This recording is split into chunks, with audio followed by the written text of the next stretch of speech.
नमस्कार सद्भिस्तु लीलया प्रोक्तं शिला लिखितम् अक्षरम् असद्भिः सपथेनापि जले लिखितम् अक्षरम् ஒரு நல்ல ஸ்லோகம் இது.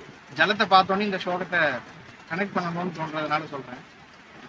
பொதுவாக ஜலத்தில் எழுதக்கூடாது அப்படின்பா. ஜலத்தில் எழுதக்கூடாதுங்கிறது சாஸ்திரமா இருந்தாலும் ஜலத்தில் எழுதி வைக்கக்கூடிய ஒரு விஷயம் எதுனா நிரந்தரமா இருக்காது. எது நிரந்தரமா இருக்காது அப்படின்னா அசத்பிஹி சபதேனாபி ஜலே லிகிதம் அக்ஷரம். இந்த சத் புருஷா சொன்ன விஷயங்களும் அசத் புருஷா சொன்ன விஷயங்களுக்கும் உண்டான வேறுபாட்டை சொல்லக்கூடிய ஒரு ஸ்லோகம். அசத்பிஹி சபதேனாபி, ஒரு நல்ல குணம் இல்லாதவன் ஒரு சாபம் கொடுத்தா கூட அது பலிக்காது அப்படின்னு சொல்லக்கூடிய ஸ்லோகம் இது. ஆனா சத்பிஹி லீலையா புரோக்தம், ஒரு நல்ல குணத்தோட நல்ல ஆச்சார அனுஷ்டானத்தோட இருக்கக்கூடியவா சும்மா விளையாட்டா சொன்னா கூட அது பழிச்சிடும்.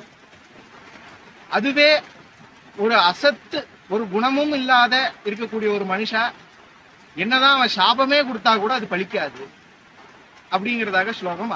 சத்பிஹி லீலையா புரோக்தம், விளையாட்டுக்காக இந்த சத்புருஷாக்கள் சொல்லக்கூடிய வச்சனங்கள்னா சிலா லிகிதம் அக்ஷரம். எப்படி ஷிலால ஒரு கல்லுல எழுதி வச்ச அந்த கல்வெட்டுன்னு சொல்றோமே, இந்த கல்லுல எழுதி வச்ச மாதிரி பல நூற்றாண்டுகளா இருக்கிறதோ அது மாதிரி சத்புருஷாக்கள் சொன்ன வாக்கியங்கள்லாம் நிரந்தரமா இருக்கக்கூடியது.